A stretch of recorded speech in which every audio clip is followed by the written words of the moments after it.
ये कहानी है उस मैच की जहां टीम इंडिया के 9 बल्लेबाज घुटने टेक चुके थे। केवल एक लेजेंड ही बचा हुआ था जो अपने धैर्य और हुनर का परिचय दे रहा था। अंतिम 6 बॉल पर 15 रनों की जरूरत थी और विरोधी टीम के गेंदबाजों के हौसले बुलंद थे। उनकी गेंदें आग उगल रही थी, फिर भी मैच जिताने की कश्मकश लिए भारतीय टीम के all time blockbuster finisher Mahendra Singh Dhoni ने 135 करोड़ भारतीयों के दिलों को सुकून भरी सांस लेने का मौका दिया। धोनी ने वो हारा हुआ मैच जिताया था जिसमें उनके खेलने को लेकर भी सोशल मीडिया पर नेगेटिव खबरें चल रही थी। टीवी चैनलों से लेकर अखबारों में एक ही खबर चल रही थी, धोनी फाइनल में जीत का क्रेडिट लेने के लिए ही मैदान में उतरे हैं। आखिर क्या था इस तरह की खबरों का रहस्य? इस वीडियो में धोनी के संघर्ष से मिली जीत के बारे में बताएंगे और इन खबरों के पीछे की सच्चाई बताएंगे। अगर आपने अभी तक हमारे चैनल को सब्सक्राइब नहीं किया तो सबसे पहले सब्सक्राइब करके धोनी के फैन है तो वीडियो को लाइक कर दीजिएगा। साल 2013 टीम इंडिया ने इंग्लैंड में हुई चैंपियंस ट्रॉफी जीतकर पूरे विश्व क्रिकेट में अपना दबदबा बना लिया था। इसके कुछ ही दिनों के बाद टीम इंडिया को वेस्ट इंडीज में त्रिकोणीय श्रृंखला सेल्कॉन कप खेलना था। विश्व चैंपियन बनी भारतीय टीम पर सीरीज जीतकर अपना दबदबा कायम रखने का दबाव था, लेकिन दूसरी ओर वेस्ट इंडीज और श्रीलंका भी पूरे जोश के साथ सीरीज जीतने का हुंकार भर रहे थे। अब नतीजा ये हुआ कि पहला ही मैच भारत वेस्ट इंडीज से 1 विकेट से हारकर शुरुआत में ही प्रेशर में आ चुका था। तभी ड्रेसिंग रूम से एक और खबर आई, महेंद्र सिंह धोनी चोटिल होकर पूरी सीरीज मिस करने वाले हैं और इस खबर से टीम इंडिया पूरी तरह से बैकफुट पर आ गई। उनकी जगह कोहली को कप्तानी की जिम्मेदारी सौंपी गई और कप्तान बदलने से भी टीम इंडिया की तकदीर नहीं बदली और टीम इंडिया अपना अगला मैच श्रीलंका से हार गई। लेकिन अगले दोनों मैचों में वापसी कर अच्छे रन रेट से जीत दर्ज करके टीम इंडिया किसी तरह से फाइनल में पहुंच गई और यहां उनका सामना होना था श्रीलंका से, जो कि उसे इस सीरीज में एक बार हरा चुकी थी। टॉस का कवरेज करने के लिए मीडिया तैयार थी, तभी धोनी को टॉस के लिए आते देख टीम और दर्शकों में खुशी की लहर आ गई। लेकिन उनकी फाइनल मैच में करिश्माई वापसी सोशल मीडिया और अखबारों की सुर्खियां बन चुकी थी। लोगों को लग रहा था कि धोनी जानबूझकर फाइनल में जीत का क्रेडिट लेने के लिए वापस आए हैं, जबकि मेहनत तो विराट कोहली ने की है और धोनी तो चोटिल होकर पूरी सीरीज से बाहर हो चुके थे। फिर वो कैसे आ सकते हैं आखिरी फाइनल मैच में जब टीम इंडिया की जीत निश्चित है? लेकिन ये किसी को नहीं पता था कि लोग जिसे इस वक्त सवालों के घेरे में खड़ा कर रहे थे, जिसकी नियति पे शक कर रहे थे, जिसके खेलने पर एतराज कर रहे थे, वही तब उनकी तारीफों के पुल बांधते हुए नजर आ रहे थे जब धोनी ने हारा हुआ मैच श्रीलंका के जबड़े से निकालकर मात्र 3 गेंदों में करिश्मा कर दिया था। 2011 वर्ल्ड कप फाइनल के बाद पहली बार टीम इंडिया श्रीलंका के साथ एक और फाइनल खेलने के लिए उतरी। टॉस धोनी ने जीता और श्रीलंका को बल्लेबाजी करने का न्योता दिया। भारतीय गेंदबाज पूरी जोश और दम दिखाते हुए श्रीलंका को एक बार फिर से धराशायी करने में कामयाब रहे। श्रीलंका के स्टार बल्लेबाज संगकारा को छोड़कर बाकी सभी खिलाड़ियों ने घुटने टेक दिए और ताश के पत्तों की तरह पूरी की पूरी टीम बिखर चुकी थी और श्रीलंका की टीम ने संगकारा के 71 रनों की मदद से बहुत ही छोटा 201 रनों का स्कोर खड़ा किया। छोटा सा टोटल देख के टीम इंडिया के खिलाड़ी बहुत रिलैक्स हो गए। उन्हें ऐसा लग रहा था कि टीम इंडिया बड़ी ही आसानी से जीत लेगी, लेकिन श्रीलंका ने अभी हार नहीं मानी थी और मैच में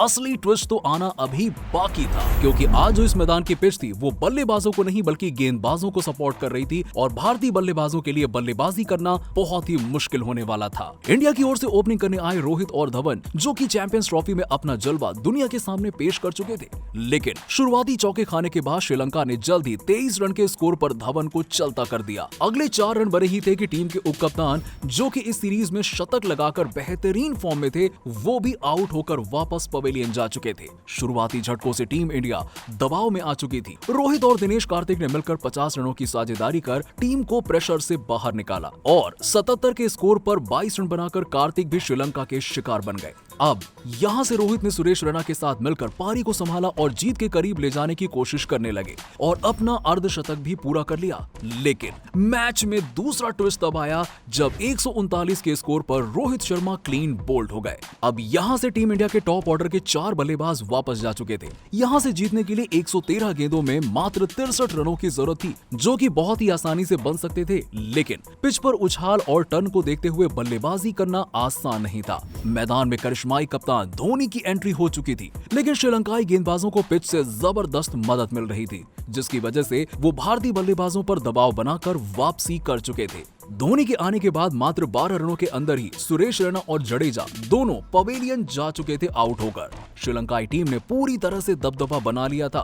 किसी भी भारतीय बल्लेबाज को पिच का बाउंस और टर्न समझ ही नहीं आ रहा था। समझ नहीं पा रहे थे कि कैसे बल्लेबाजी की जाए। भले ही स्कोर छोटा था, गेंदें ज्यादा थीं, लेकिन बल्लेबाजी कैसे की जाए यही समझ नहीं आ रहा था और एक एक करके सारे बल्लेबाज पवेलियन लौट रहे थे। तभी अगली ही गेंद पर बल्लेबाजी करने आए अश्विन पहली ही गेंद पर एलबीडब्ल्यू आउट हो गए और लगातार 2 विकेट जाने से टीम इंडिया गेम से लगभग बाहर हो चुकी थी, यानी कि फाइनल लगभग हारने वाले थे। प्रमुख 7 बल्लेबाजों के आउट हो जाने की वजह से अब धोनी पर ज्यादा दबाव आ चुका था। जीत के लिए अभी भी 76 बॉल पर 50 रन चाहिए थे, लेकिन धोनी ने अपना पेशेंस नहीं खोया और कमजोर गेंदों पर रन बनाना जारी रखा। अब धोनी ज्यादा से ज्यादा स्ट्राइक अपने पास रख रहे थे और धोनी ने 15 रन और बनाए थे कि भुवनेश्वर कुमार भी मलिंगा का शिकार बन गए। धोनी के अलावा कोई भी खिलाड़ी श्रीलंकाई गेंदबाजों का सामना ही नहीं कर पा रहा था। अब इस मैच में धोनी को सिर्फ एक ही चीज चाहिए थी कि कोई एक बल्लेबाज दूसरी तरफ खड़ा रहे और धोनी इस मैच को अपने कंधों पर अपने दम पर अंतिम तक ले जाएंगे।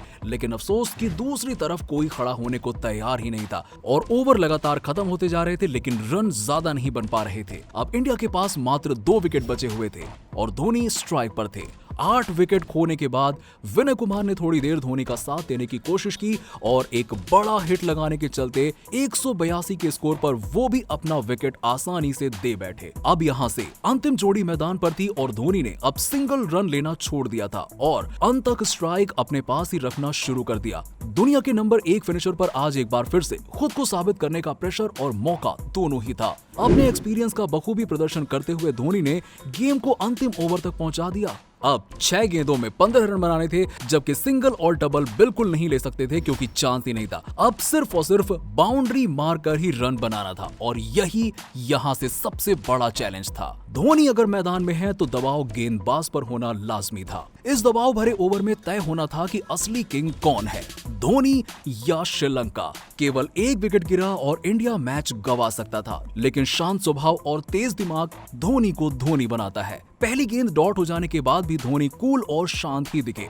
और अगली गेंद पर धोनी सामने छक्का लगाकर गेंदबाज को अपनी बाजुओं में मौजूद ताकत का एहसास करा देते हैं। इसके बाद भी फाइनल कोई भी टीम जीत सकती थी, लेकिन धोनी ने दिखाया कि धोनी क्यों कहते हैं उन्हें। और अब अंतिम 3 गेंदें ही बची हुई थी। लगातार 2 चौके लगाकर श्रीलंका के बनाए जाल को ध्वस्त कर दिया और टीम इंडिया को एक और फाइनल ट्रॉफी दिला दी। इसीलिए कहते हैं धोनी धोनी है, बाकी पानी कम है। दोस्तों, इस बेहतरीन पारी के लिए धोनी को मैन ऑफ द मैच के अवार्ड से नवाजा गया। ट्रॉफी जीतने के बाद धोनी ने इसे कोहली को थमाते हुए जीत का श्रेय युवा कोहली को ही दिया। धोनी की ये पारी आपको कैसी लगी, नीचे हमें कमेंट सेक्शन में कमेंट करके बताइए।